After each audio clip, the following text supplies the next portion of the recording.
Hello, welcome back to the Edge of the Box podcast, a podcast by WhoScored.com. I'm your host, Dan Bardell, joined as ever by Ben from WhoScored and Jonathan Wilson, who is about to head to Qatar to cover the World Cup. But before he does, he's joining us to preview this strange competition. Jonathan, are you excited? Yeah, a little bit. It's weird though, isn't it? It's not the usual excitement for a World Cup. I mean, did you see the Uruguay squad announcement? No. I mean, I have to say, I'm not a huge fan of squad announcements. I think just stick the names on the list and pin them on the door. But the coach Diego Alonso, that he had him with a map, and he'd point at, I don't know what you call them, a district of Uruguay, whatever the county, whatever they are, and then it would cut to a clip of somebody in that area. And maybe it'd be a woman hanging up a shirt on the line with a name on the back, so Godin or whatever, or like it'd be a couple of kids kicking a can about, okay, and they turn around on their backs. You have Cavani and Suarez, or whatever.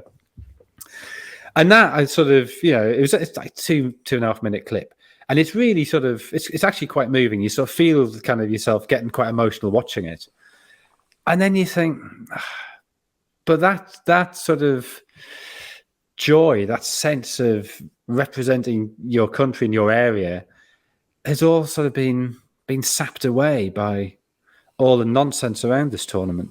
And that's quite apart from all the stuff with workers' rights and gay rights and women's rights and treatment of migrant workers. Quite apart from all of that, the football's actually been diminished by this tournament. And that I think is what's really sad. It's not just the out and out abuses; it's the tarnishing of the sort of the soul that should lie at the heart of the World Cup. When Jules Rimet created the World Cup, his idea was this thing to kind of bring nations together, and obviously that's been pretty strained at various points over the last 92 years. But that has sort of underlain everything, and that seems to have gone by the wayside for this tournament. So that's the tragedy of it, quite apart from everything else. Every day there's just, you read something that's really not on, or that's really weird as well. Ben, I was looking at something yesterday, and actually I didn't even read this. It was a video. There's like fake fans being sent out there, like people dressing up. I saw a video of people dressed up as Germany fans. I don't know how true this is, of people dressed up as Germany fans, like walking around having a really good time. And it's like every day I see something weird to do with this World Cup. And Jonathan's right; it has taken away from it. But I got a little bit excited yesterday when I was watching the England departure show on England's YouTube, and the players were coming out and talking, because the England players did seem genuinely excited. To be fair, but just having a World Cup in November and December, I don't think it'll ever catch on.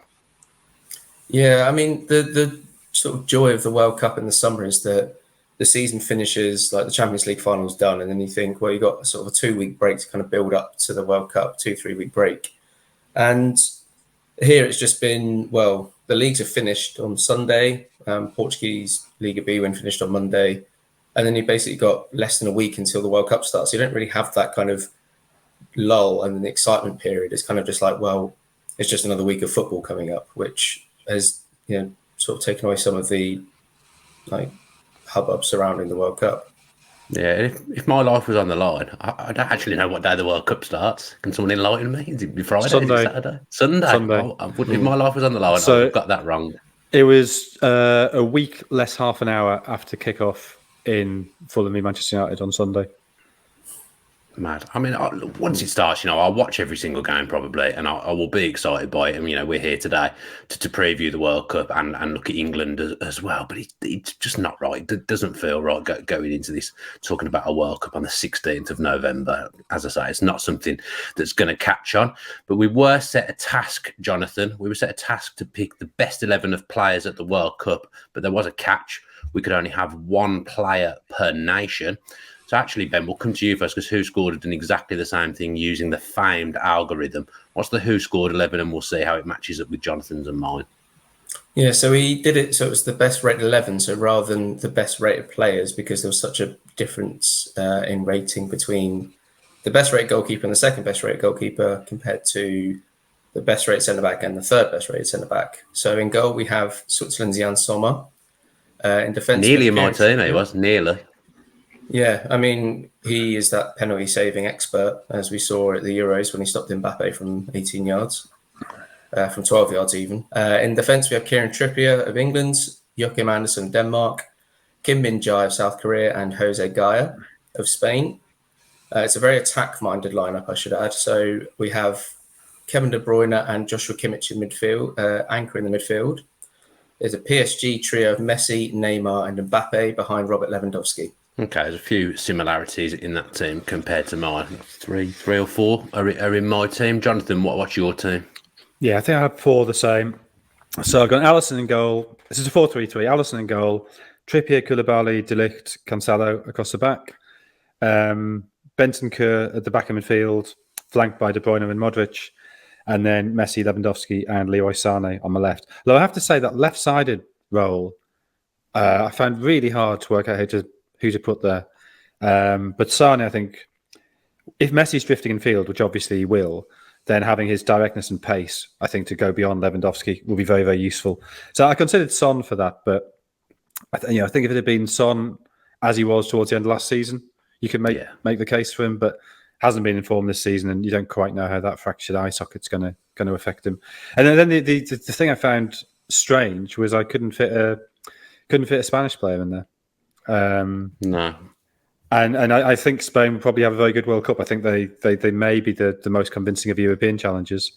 But I guess that's a testament to the fact that it is very much about the team and about the passing unit with them, rather than necessarily about great individuals. They had a good Euros, didn't they? They got to the semis and took a few teams by surprise and took the general public by surprise as well. Am I right in thinking there was no France player in your team, Jonathan, or have I got that wrong? Oh, that might be true. Yeah, that is true. Yeah. No France player. So no France and no Spain in your 11. On purpose, or just the way it happened? Because you could have had Mbappe in your team. I just no defense policy for my team. That policy does not reign true in my team, and obviously I'm managing it as well. So we've got a couple of dickheads knocking around my side. So in my team, I've got Manuel Neuer in goal. I still think he's possibly up there as the best goalkeepers in the world. I love watching him when the international tournaments roll round. Got João Cancelo at right back, Marquinhos and Van Dijk at centre back, and then I've gone. This one felt like a little bit like a cheat. Alphonso Davies at left back from Canada, obviously plays there for Bayern Munich. That felt like a sensible player to get. And I struggled with the defence actually. I didn't find the defence easy to pick at all. And then in midfield, Jonathan won't like this midfield because it's not very balanced. It's quite attacking. I've got Valverde, Bellingham, and Kevin De Bruyne. And then my front three is Messi, Lewandowski, and Mbappe. Well, Mbappe's not going to enjoy coming off the left. He's been very clear that he wants to play as a second striker alongside his big mate Giroud. But he'd rather do that than play as the out-and-out striker. The midfields. You get in a battle, you'll lose because your midfield's not strong enough. I don't know why I went for De Ligt over Van Dijk. Actually, it didn't occur to me to put Van Dijk in. Maybe I should have had Van Dijk rather than De Ligt. We've all got Messi and Lewandowski, haven't we? All three of us. Oh, you got to, haven't you? I felt like you've got to. Yeah. Especially Messi. Obviously, we'll probably come on to him later on in the show or later on in this series. But Messi at this World Cup, I think, leading into it, he's in imperious form, been very good for PSG. You've got to have Messi in your World Cup 11. The team that Barcelona could have been. Could have been, yeah. That's very, very true. No one's gone for Cristiano Ronaldo. Cristiano Ronaldo didn't make your team either, Ben. He's not made Jonathan's or mine. We might hear about that in an interview tonight because that's on tonight, I believe. But yeah, Ben, what did you think of Jonathan's and mine team? Who would win in a matchup between those two teams, if you can remember who we picked? I'd say primarily because of that midfield, I'd say Jonathan just edges it. Yeah, just edges. Come on, it's 2 or 3-0. Just edges it. Worth noting as well, when you sent your 11 across Dan, I thought you meant Ben Davies at left back and not Alphonso Davies. So that was a bit of a mare on my part. If I'd have put Ben Davies in that team, I've got absolutely no right to ever be talking about football anywhere, ever again. Right then, before we talk about England against Iran, WhoScored have a new game kicking off ahead of the match on Monday called World Cup Survivor, with a prize pool in excess of £25,000 to be won.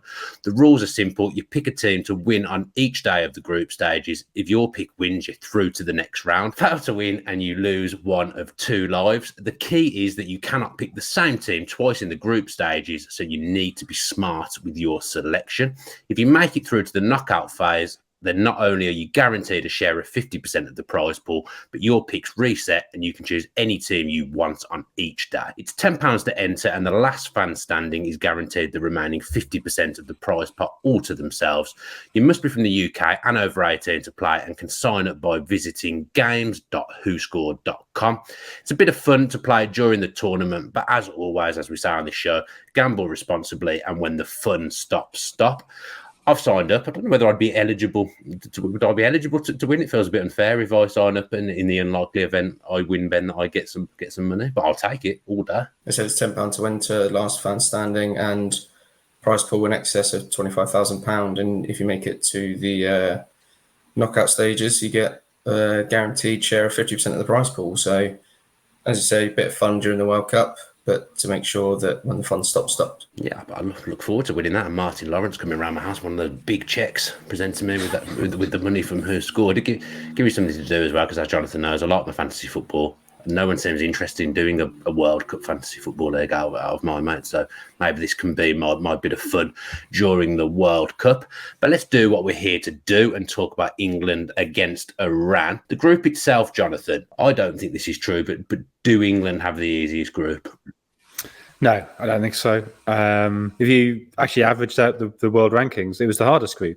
I don't think it's the hardest group either, but I think it's a pretty difficult group. Wales not only are a useful side, but they for England present a particular problem with it being a local derby. I think Iran historically have always been very hard to beat. Carlos Queiroz, a very defensive-minded coach. I think that's a game that's a real hazard for England. There'll be a sense England should win it easily, and I think a bit like the Tunisia game at the last World Cup, it's likely to be very, very tense, very, very cagey, very tight. And any win in that game, I think, would be a good win. And it's entirely possible if England get frustrated, they could get picked off on the break. I think Iran are very good on the break, and Inter Miami have a we've seen that Porto, a really good forward is in form. The USA maybe are not quite the team that they have been at points of the past, but they've got probably more decent young players playing at the highest level in Europe than ever before. And England have played them twice at World Cups before and never beaten them. So. England will be favourites for every game, but I think none of them are remotely easy. And if England go through that group with 5 points, well, great. The groups are for getting through, then they're not for smashing teams. Iran are in the top 20 in the world rankings at the moment. Wales, like you say, it is a local derby. Not enough local derbies in the World Cup. You don't get to say that term too much. And actually, USA as well. To them, it's probably some form of weird derby. In my mind, I always think that they like the USA like to create a little bit of a rivalry with England. So that, in some ways, feels like a bit of a game changer as well. Ben, Jonathan mentioned. I mean, I love it when Jonathan says something that I was thinking. That first game against Iran, I think it will be a little bit like that Tunisia game as well. England struggled in that game, went 1-0 up, gave away a penalty. It took a late Harry Kane header to get through in the last World Cup to get through that game and win 2-1. Because Carlos Queiroz likes to set up so defensively, Jonathan's right, it could be a similar game. People just expect you to walk up and roll over teams like Iran, but you won't do in a World Cup. No, as we saw it at the AFCON last year, when Queiroz was in charge of Egypt, that Egypt weren't walkovers at all. I mean, there was obviously a lot of hype surrounding Mohamed Salah ahead of that tournament.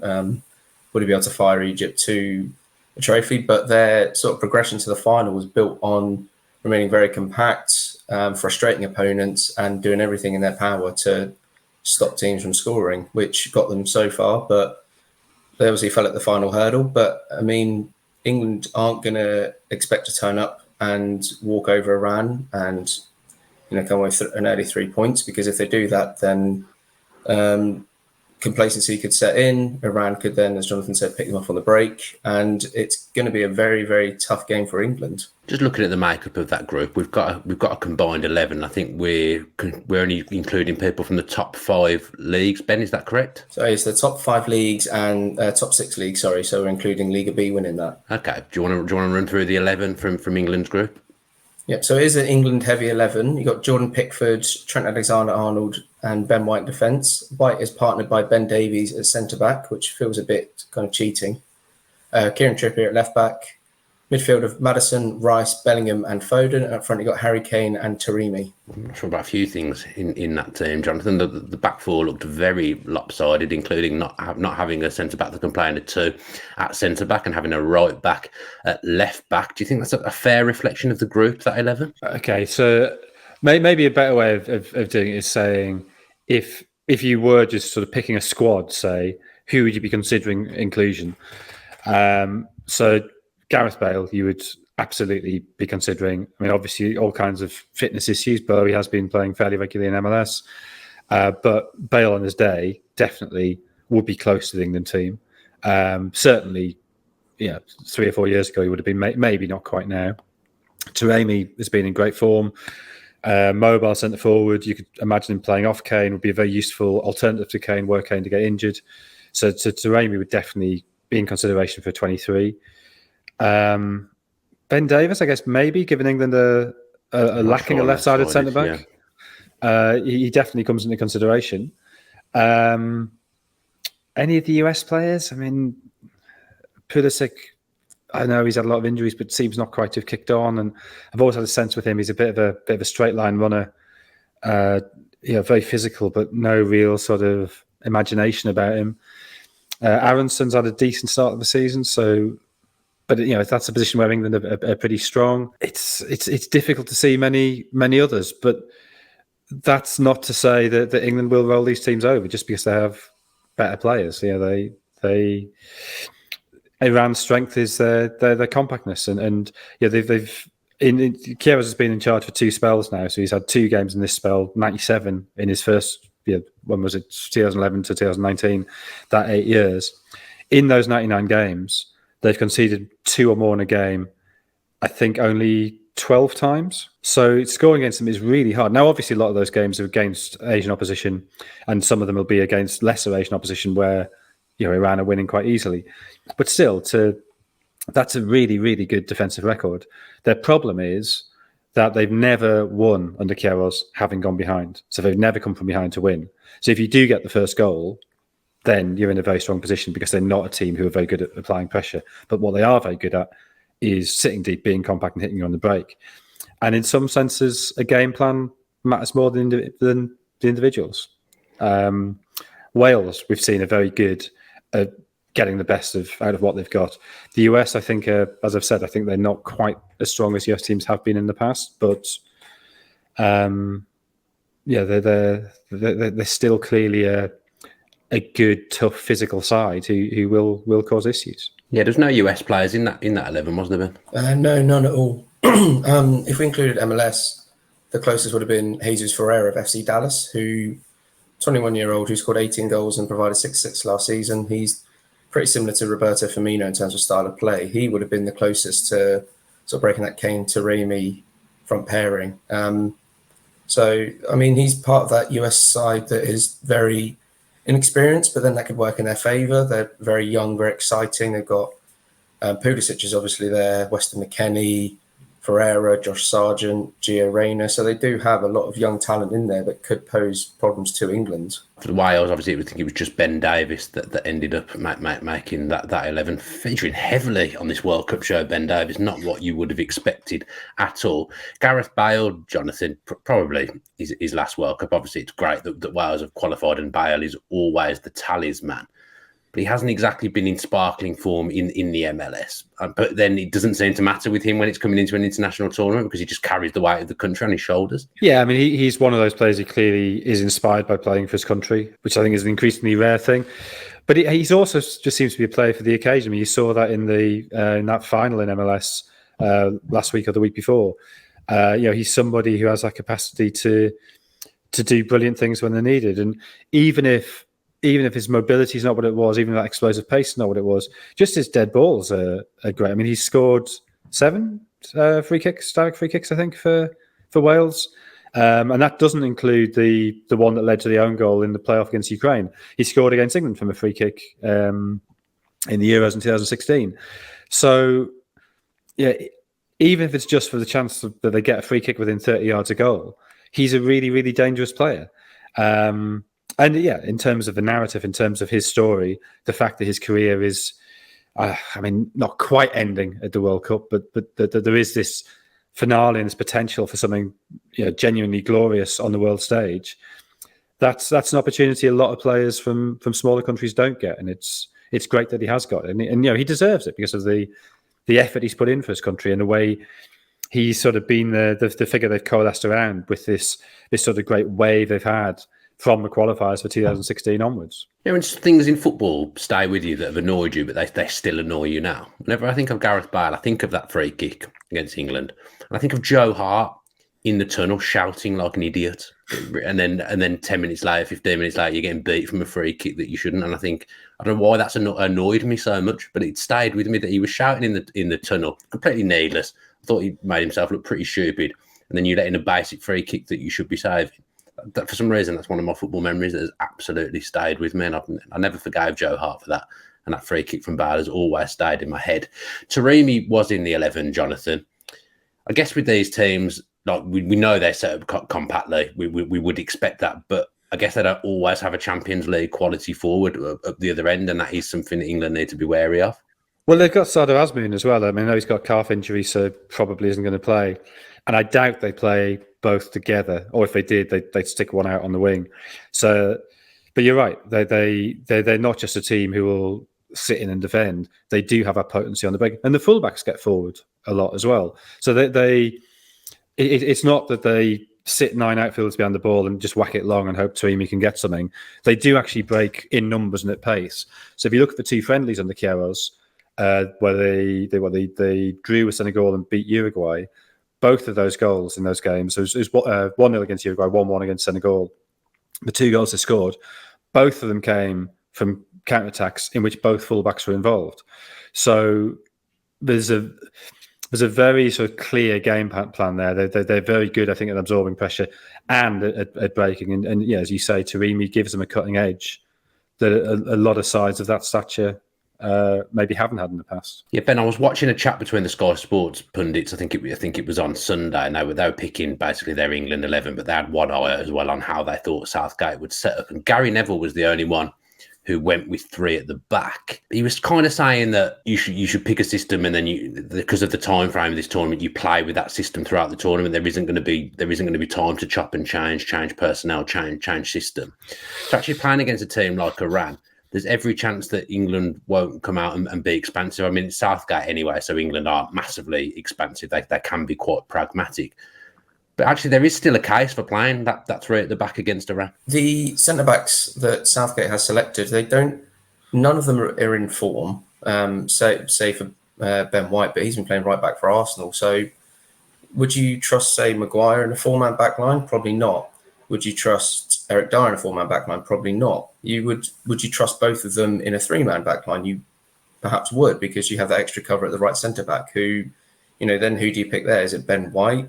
Or was it going to be Carl Walker, who hasn't played since the Manchester derby? That defence is going to be a bit of a conundrum for Southgate. He did chop and change during the Euros because he started off in a 4-man back line in the group stages, then switched it to a 3-man in the knockout stages. But with that 4-man defence, he did have players in good form. That's not the case this time around. So it's a issue of whether he sticks with the 3-man defence against Iran. That could be perceived as being quite defensive against a team that many will probably think England should be beating, even though that's easier said than done. I would probably go with the 3-man defence anyway, just because you get either Ben White or Carl Walker as that cover on the right centre-back role. Maguire looks far more comfortable on a 3-man back line on the left, and then you have that extra cover from the central centre-back, be it Dyer or John Stones.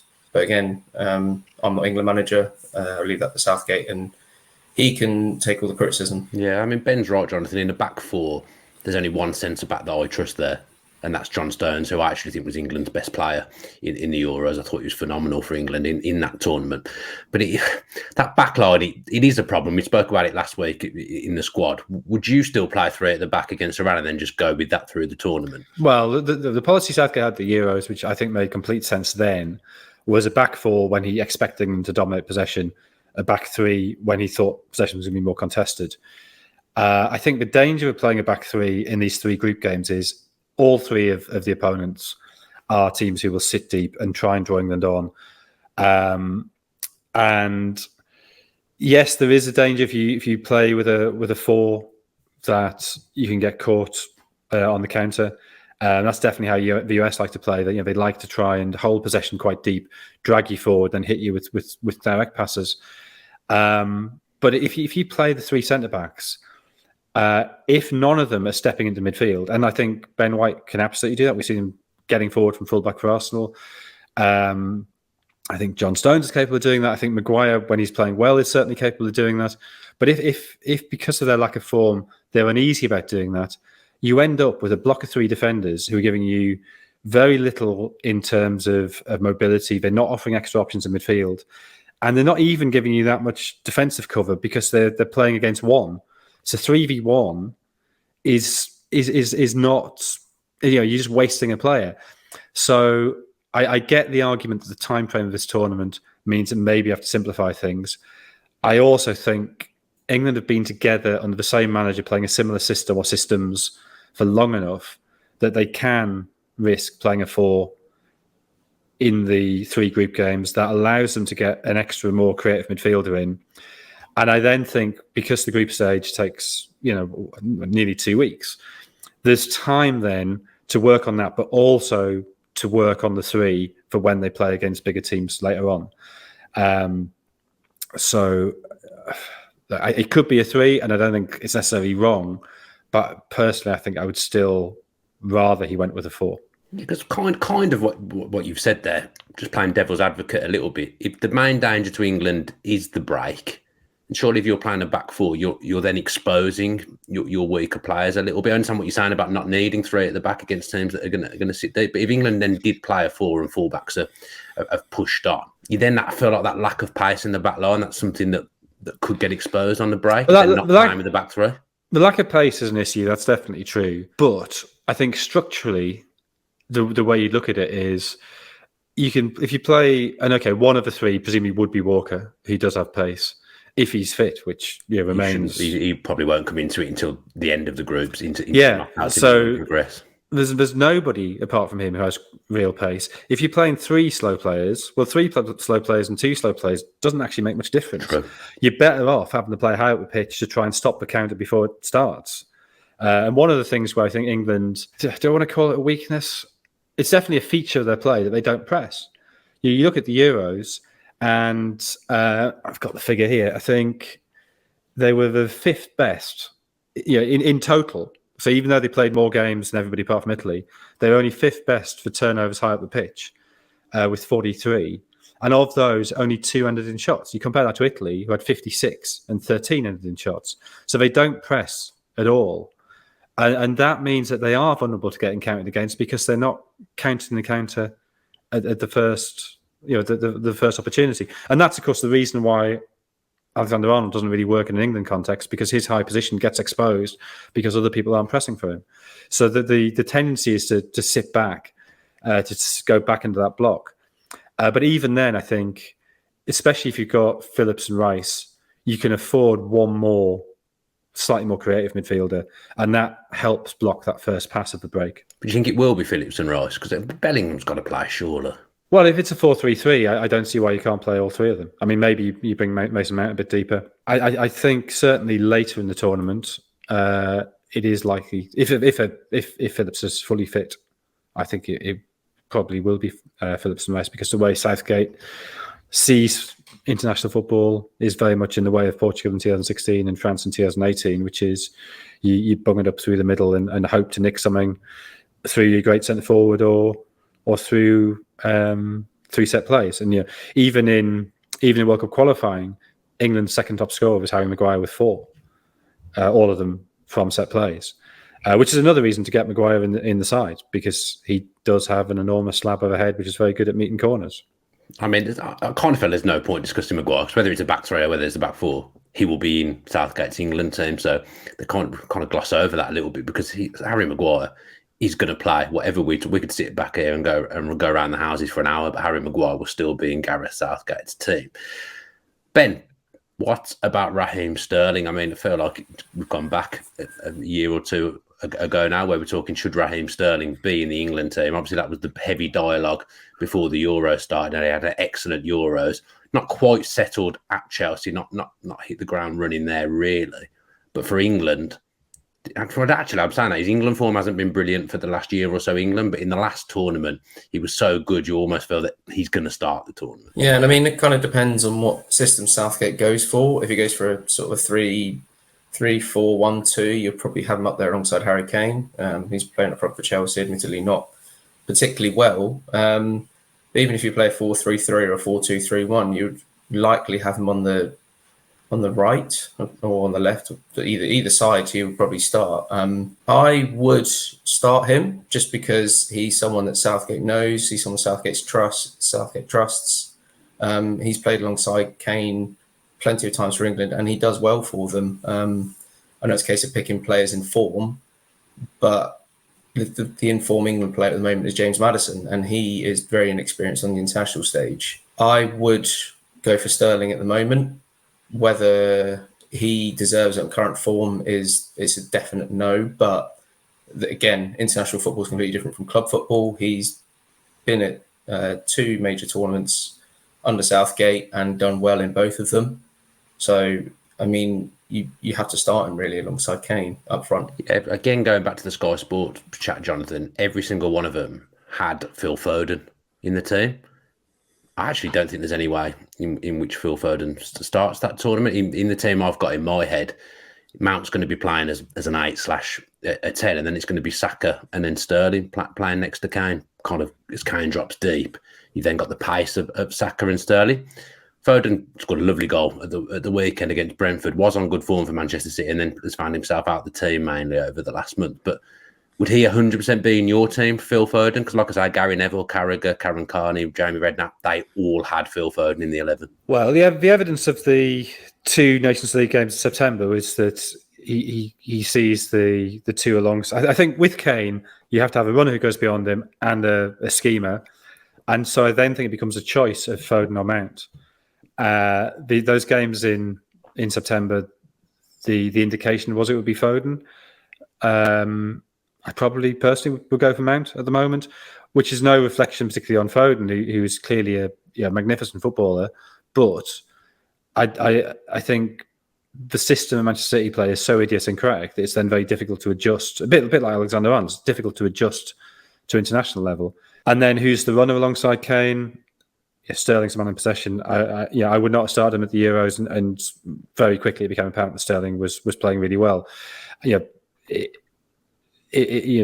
could, in those early stages, if it is a 4-3-3 or a 4-2-3-1, you could play both Sterling and Saka.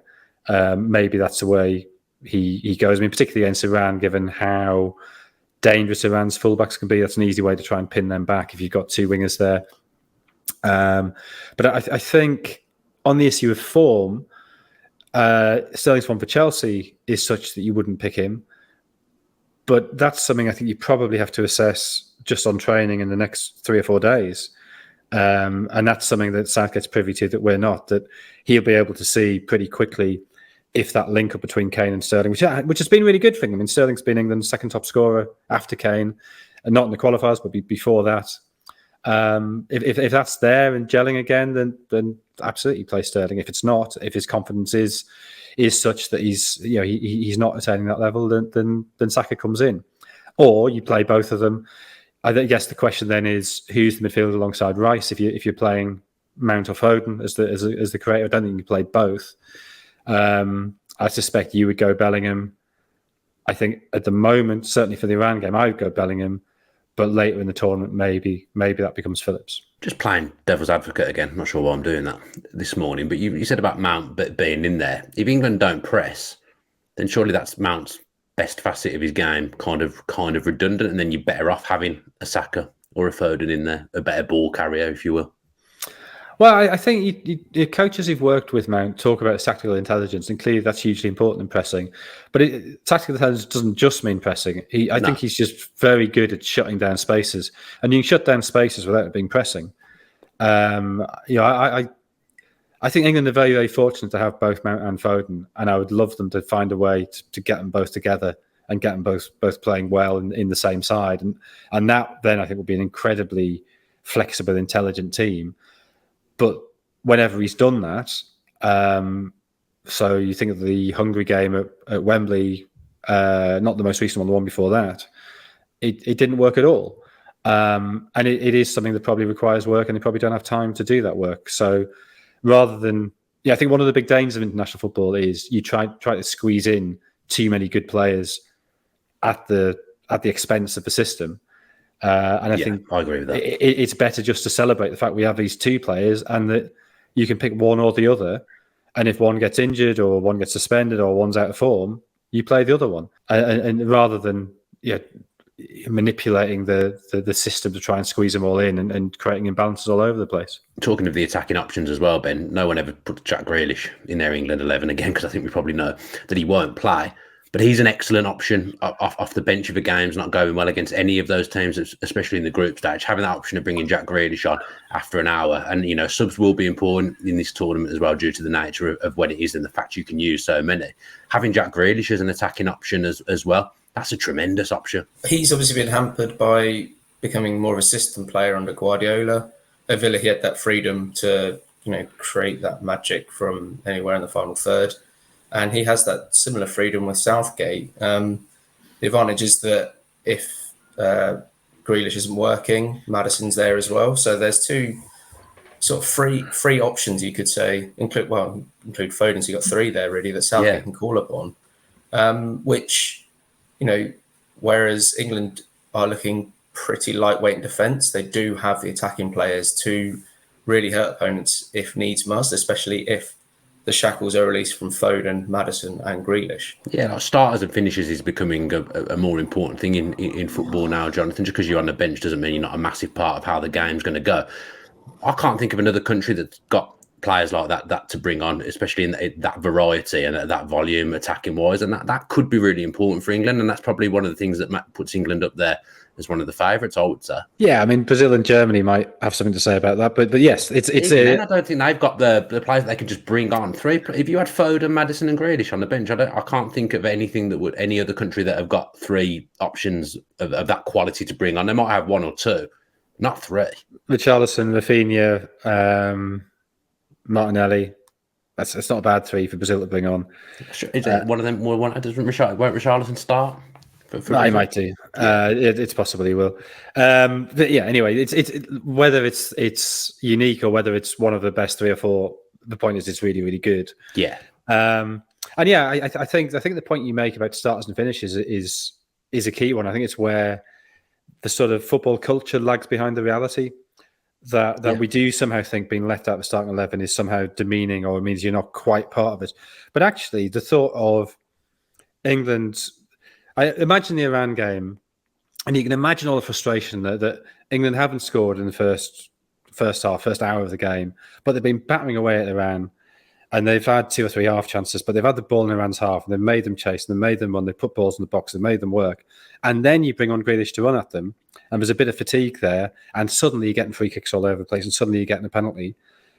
That's a really strong asset to have, and that's a good way to play the game. It's a logical way to play the game. It doesn't mean Grealish has to start, but it's a great weapon you have that you spend the first hour wearing the team out, and then the last half hour finishing them off with this whether it's one of them or two of them or three of them, this fleet of quick, skillful subs. So I think the Grealish and Maddison role as a danger sub shouldn't be thought of as being they're bit parts. That's a really key part of the game. Yeah, people kick off. I mean, social media, again, is never a great gauge. People will kick off when they see the 11 that certain players aren't playing. There's actual evidence that it's so important to have these subs to come on and turn the game. In the last tournament, England-Germany was 0-0. Suddenly, Jack Grealish comes on. is involved in both goals, and England get themselves into the quarterfinals with 2 late goals with Jack Grealish involved like that. Having those players available on the bench to finish a game is as important as the 11 that you pick. And like you say, I don't think football culture's caught up with that. Well, and with England specifically, because England are really bad at holding leads. So I think since the World Cup 20 years ago, in 2002, England have only won 50% of the games at the World Cup and the European Championship in which they've gone ahead. Whereas you compare that to a Portugal or France, and it's over 80%. And so, it's obviously a ludicrous thing to say, but you almost don't want England to score early. The Germany game at the Euros was the perfect England under Southgate performance, where they battle hard, they get a foothold in the game, they start to control the midfield, and then they bring on the danger men, and they don't score too early, so that they get the 2 late goals without having to have that panic of, oh God, we're ahead in a knockout game. Oh no, we're going to concede. Get deeper. Oh, we're too deep. We've conceded.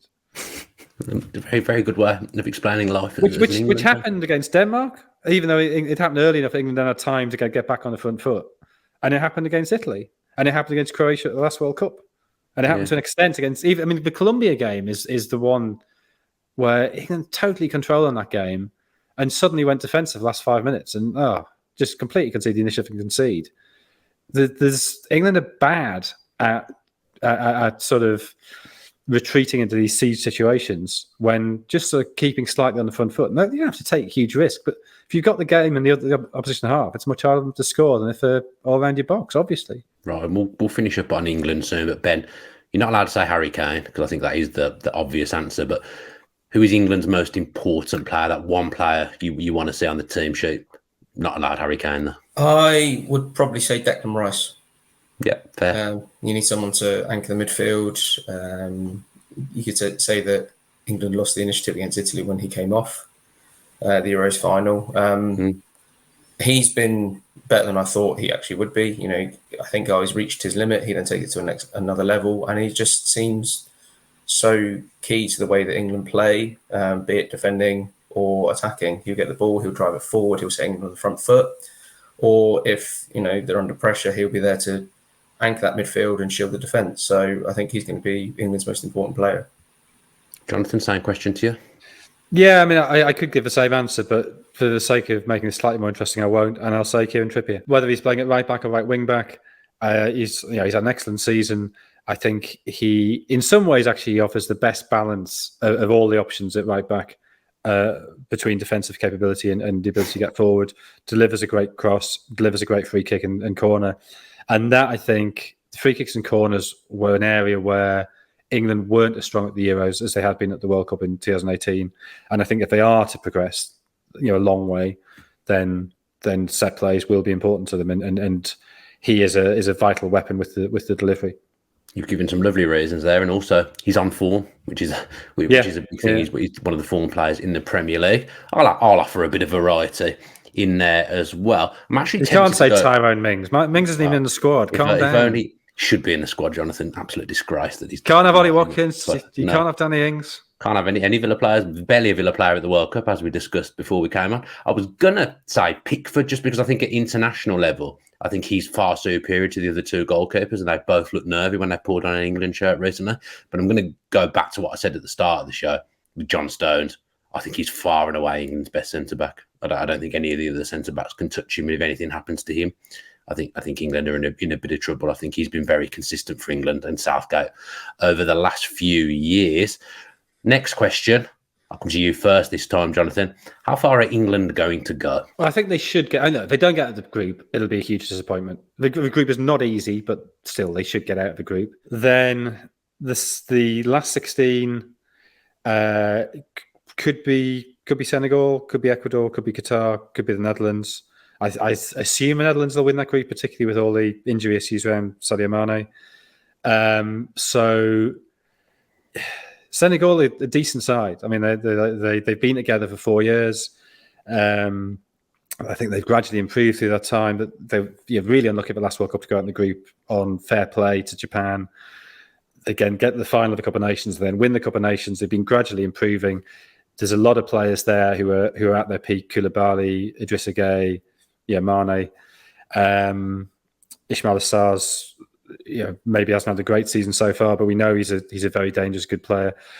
England have never lost to an African side ever, but that will be a test. However, if Mane's not fully fit, you'd expect them to get through that, and then they probably run into France, and that's huge.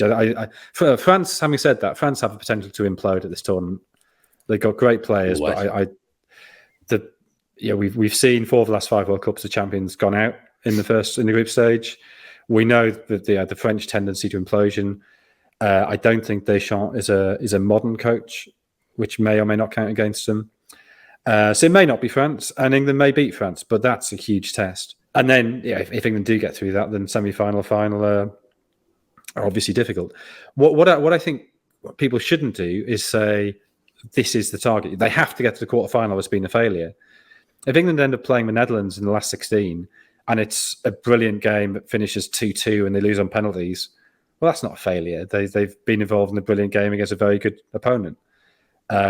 Equally, you would say even in 2018, they got the semi-final by not really having a particularly testing route and not really having to play particularly well. Yes, 2018 was better than, say, or better even than 98 when they went out in the last 16, but they probably played better football in 98. So I think people getting hung up on where they get to I think that's less important than how well they play in doing so. If you play a good team and get beat in a narrow game, well, that happens.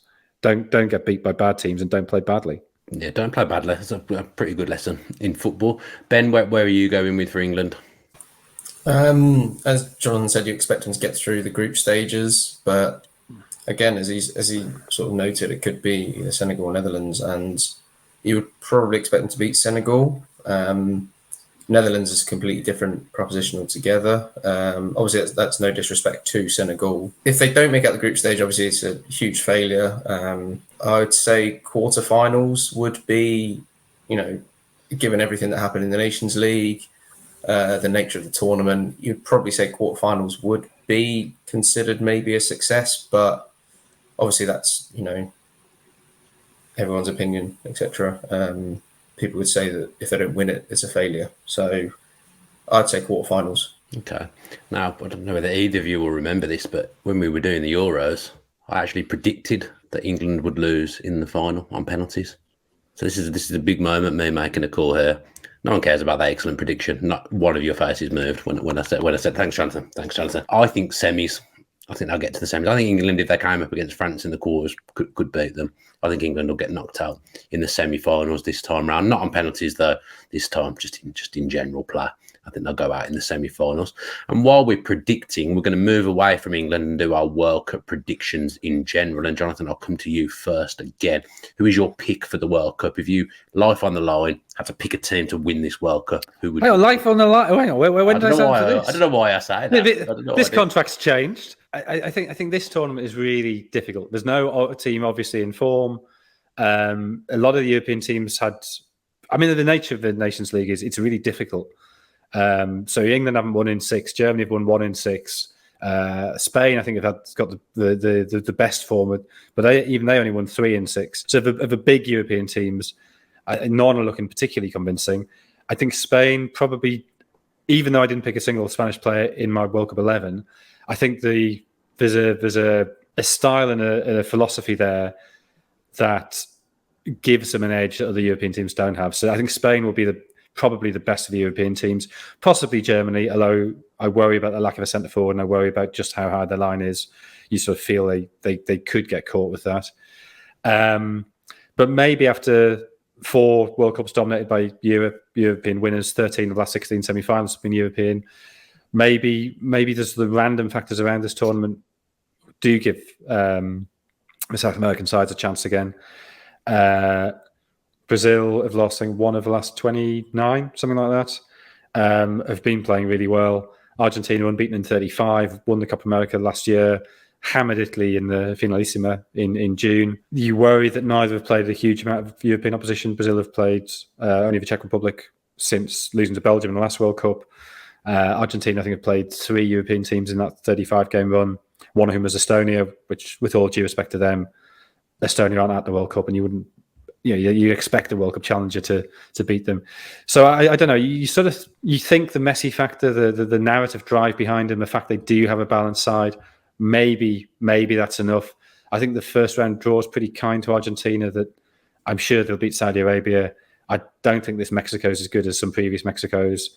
Poland are fine, but they're not a great side. Yeah, there's a very long way of saying Argentina. Yeah, I mean, I asked you to pick a winner. You've previewed every team that's in the tournament there, so thank you very much, John. Well, and Estonia, who aren't, so yeah.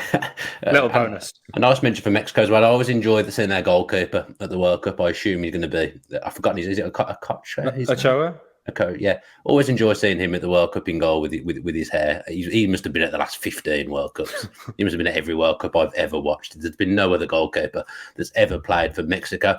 I'm going to go for Argentina as well. I think the Messi factor, I think the fact that they won the Copa America, the 35 unbeaten, I think Argentina to me seemed the logical pick to predict. Ben, who are you going for? I'm not going to make it a clean sweep. I'm going to say Brazil.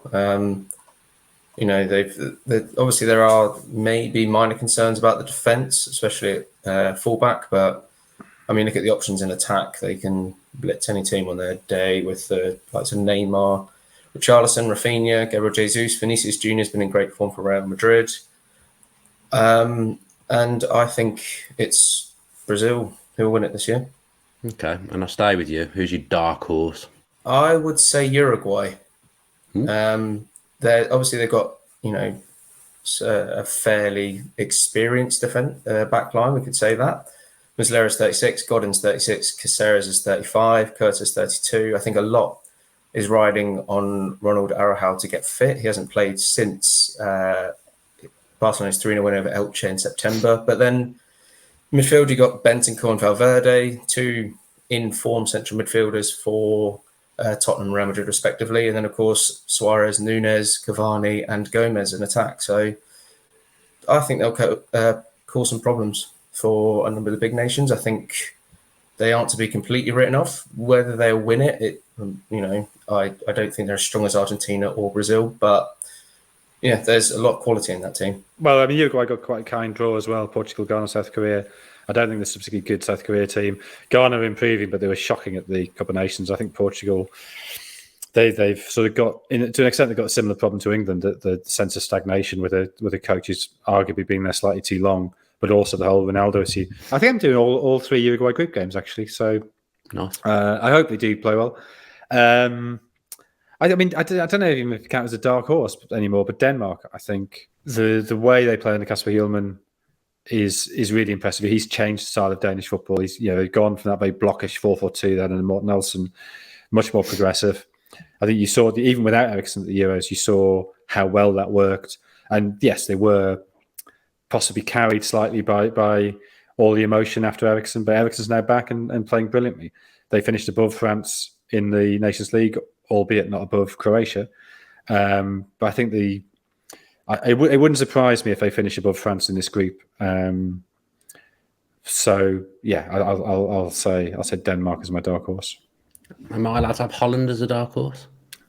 I don't know what the rules are with dark horses. Am I allowed to have them? Because I just feel they've got a nice blend. I don't think they will win it, but I do think they'll progress far. They've got a nice blend. I think Holland. I think they've got the best blend across every nation in the tournament of experience, exciting players coming through, and they've also got a manager that kind of knows what he's doing in this type of football. So I think the Holland blend could be a big factor, but I don't know whether you're allowed to have them as a dark horse at all. So let us know in the comments if you are allowed to have Holland as a dark horse. Golden Boot, Jonathan, you first. Who's going to be the top scorer in the World Cup? Well, it's like picking up what we just said. I'm going to say Memphis Depay because I think the Dutch have the group stage for the Dutch. You could imagine them scoring 2 or 3 in each of those games against Ecuador, Qatar, and Senegal. Well, maybe not against Senegal. Senegal defensively pretty good, but certainly Qatar and Ecuador. You could imagine them winning 2 or 3-0. And I do, and then their second round should be against whoever comes second in England's group. So as we've said, none of those teams are easy, but equally, when you get to the last 16 of the World Cup, if you're playing Wales or the US or Iran or England, but if it's Wales, US or Iran, those are the sort of team you think, last 16, yeah, we should be getting through that. He was joint top scorer in European qualifying. I think the way that Van Gaal plays now, that 3-5-2 with sort of a pacey sort of inside forward, if you like, off the forward. I think that really suits Depay. So yes, Memphis Depay. I know it's very basic, very chat around the water cooler pick, but I think Messi, Argentina have that kind of group. They could, put 4 or 5 past Saudi Arabia quite easily. And I think Messi, in his last tournament, his teammates are going to be, doing everything they can to sort of help him end his international career with the World Cup winners medal. Takes penalties as well. Yeah, exactly. So I think Messi, even if Argentina don't win it, I think Messi will get that golden boot. I want to pick an Argentina player, but I don't want to pick Messi. I feel like he'd be the talisman, but perhaps not the main goal scorer. They've got some frightening attacking players, Argentina. But then I can't say off the top of my head what their 11 will be. Jonathan might know better than me. Lautaro Martinez. Yeah, he was who I wanted to pick. That was who I wanted to pick, but I wasn't sure he'd 100% be a starter. Yeah, if he's fit, he will. And then, they probably will fit in Papu Gomez and Di Maria exactly how they fit together. Because the problem is they've lost Lo Celso. That's the one doubt against Argentina. I think that Lo Celso Messi link up was really good. Enzo Fernandez from Benfica may come into that midfield, but losing Lo Celso is a blow for them. Or they could play Di Maria deeper.